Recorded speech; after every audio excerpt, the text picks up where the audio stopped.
So, you find yourself on the UnrealEntGaming channel. How fortunate for you. I, Lord Frieza, will spare your life as long as you subscribe and turn on notifications. Also, don't forget to become a member of UnrealEntGaming's Patreon for tons of exclusive content to early access media and much more. Do it now, or else.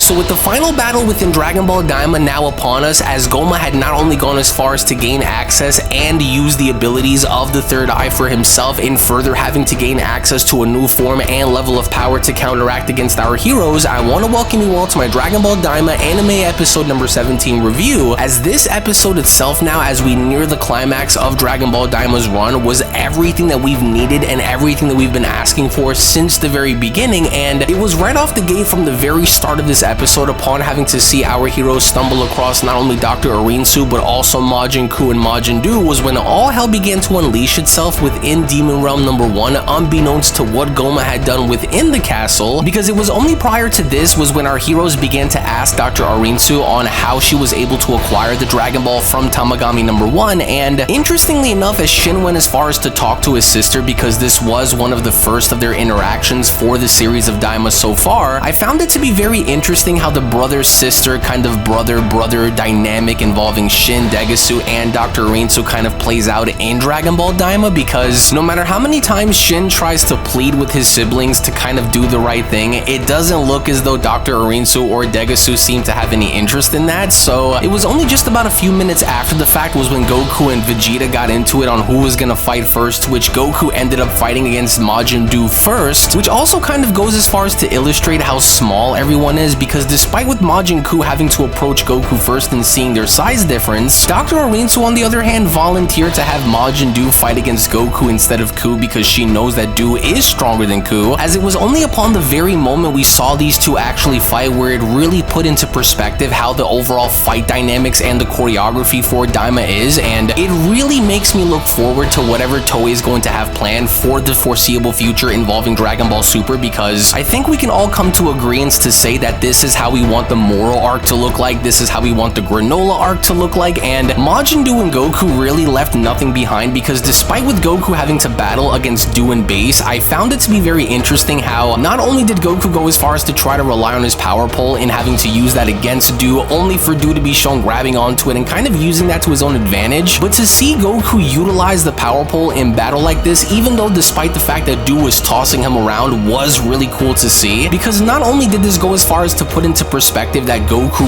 really needed to kind of gauge him at first just to see what he would need to fight Do with, it really didn't take long for Goku to immediately jump into a Super Saiyan form as Goku went as far as to hit Do, and as he did, similar to that how Majin Buu would get angry and release all of that smoke from his body, that was the exact same thing that Majin Do ended up doing, which as soon as Goku ended up jumping into a Super Saiyan form, the overall fight between them really got intense, and again, it was very, very good. So good in fact that again, I really want the moral arc to look something like this in terms of its overall choreography, in terms of the overall stylistic choices that they end up using, because this was really fun to see, even despite the fact of all of this, in knowing that Goma is lurking around the corner and we saw him slowly begin to creep up towards the battle. It didn't really take long for the Majin battle to cease for the time being, as Goma finally made his presence known by revealing himself to literally everybody, and with his third eye now intact and giving him a new body and giving him a new form of power, he looked just like a Pride Trooper, he looked just like Jiren, and it's funny to see how Neva was like the only one there that was kind of intrigued by seeing Goma have the third eye intact by using this as a means to not only accelerate himself in possibly being the strongest member there among everyone that was present, but not even Dr. Arinsu was able to believe as to what she was seeing, with everyone having to kind of take aim in more or less hyper-focusing on on Goma more so than anyone else, because this was the last thing that anyone was expecting, because that was when Goma had made it clear as he was beginning to set the precedent that this was going to be the final battle, that no one else was going to go past him, to which his overall environmental effect looked really good. And I was really surprised by this, because just by simply having to flick his wrist around, we saw how he went on to create this massive arena type looking stage, you know, which pretty much is going to set the stage in being where all of this is going to end, which I really enjoyed how Goma went as far as to use the power of the third eye to do this, to which even despite the fact that Goma's size is very massive, because the first person that ended up trying to attack him was of course Vegeta, as with Vegeta attempting to attack him, we saw how small Vegeta was, even despite having to be miniature sized, because it almost kind of looked as though Goma has like that movie Broly-esque kind of size. He's huge by comparison, and despite whatever it was that base Vegeta was trying to do to Goma, nothing was essentially working, as Goma was pretty much looking down on him, which of course ultimately prompted Vegeta in transforming into a Super Saiyan. And again, the choreography, the art design, everything about this episode in terms of its overall action sequences were absolutely amazing, and to see Goma go as far as to grab and one-shot Vegeta really goes as far as to show and tell you that Goma really isn't messing around, because despite with the power scaling aspect of things being a little wonky, Goma is strong enough to one-shot a Super Saiyan post-Buu, so I think that should really say something in terms of his strength, because even though the Majins didn't really get all the action in during the beginning portions of this episode, to see everyone including Shin, Glorio, Piccolo, Goku, Vegeta, everyone try to gang up against Goma was really fun to see, because no matter what it was that they were trying to do, nothing was working. Despite them having to blast him, despite them having to attack him with their hands, nothing was essentially working, because all of this kind of puts into perspective as to what Goma can really do if he were to actually try, which even Dr. Arintu herself was very shocked and surprised by this, as it almost seemed as though she kind of sorta had a change of heart midway upon having to watch this, because not only did Dr. Arintu and company kind of join in on the fray to kind of scope out Goma in understanding how big of a threat he actually was, to also kind of see Neba go back and tell Tamagami number 1 to also get up in the fray to join our heroes in fighting Goma was really cool. And to see the Majins jump in, to see Tamagami number 1 jump in, everybody was jumping in to fight Goma, and it was crazy to see, because this was undoubtedly, I think, one of the best quote big man fights that I've seen in Dragon Ball in a very long time, which was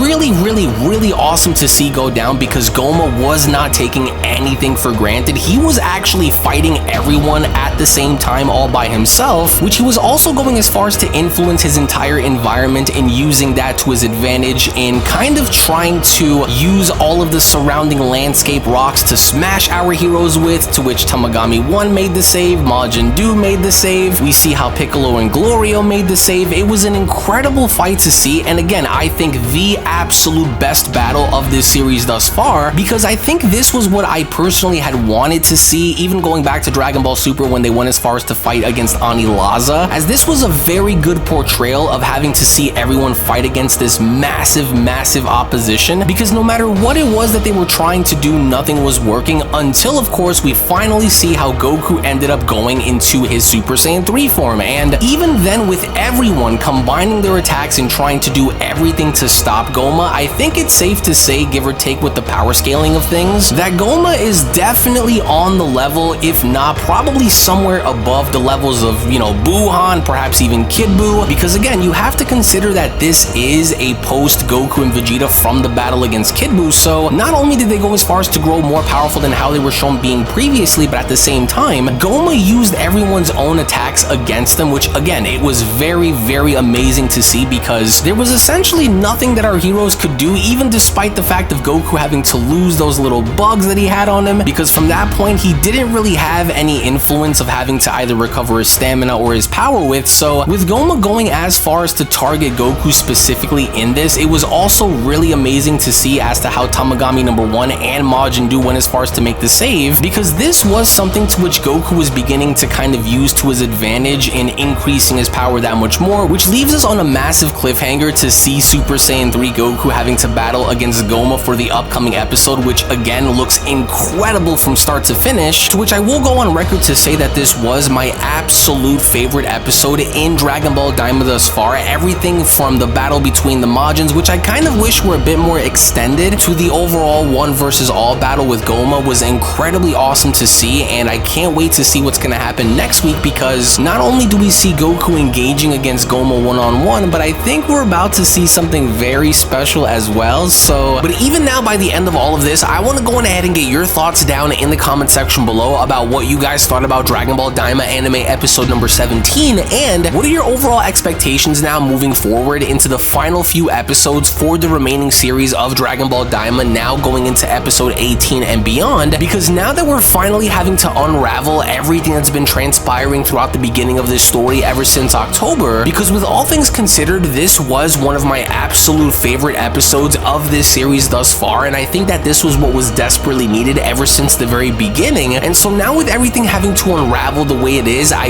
really cannot wait to see what is about to transpire moving forward, especially with how all of this is going to connect and tie into Dragon Ball Super inevitably by the very end. So again, I want to go ahead and get your thoughts down below, to which as always I want to thank you all so much for watching, everybody. Thank you all so much for your time, to which once more, if you also just so happen to be new to this channel and of course love Dragon Ball, then I do encourage for you all to head on over and smash that subscribe button, on top of making sure to give this video a big fat thumbs up by smashing that like button down below. Tune back in for more, and with all that being said, I want to thank you all so much for tuning back in. This was an incredibly great episode, and I'm really looking forward to the climax of Daima, because now that we have a clear-cut direction in seeing as to where this is going to go, I really cannot wait to see how this is all going to culminate by the end. So once more, thank you all so much for watching. Tune back in for more, and with all that being said, I will be seeing each and every single one of you down in the comment section below and in the next video. Take it easy, guys, and have a great day. Peace.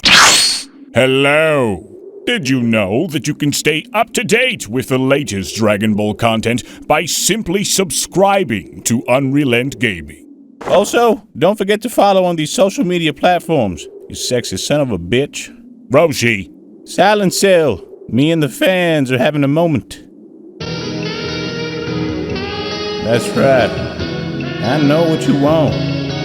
Extra long, thick Dragon Ball content. Quality reviews with flawless editing. Yeah, you'd like that, wouldn't you? You dirty bitch. Roshi, the fuck? God damn it, I need them to subscribe, Cell. And we're demonetized. Yeah, screw it. Let's cut to the video.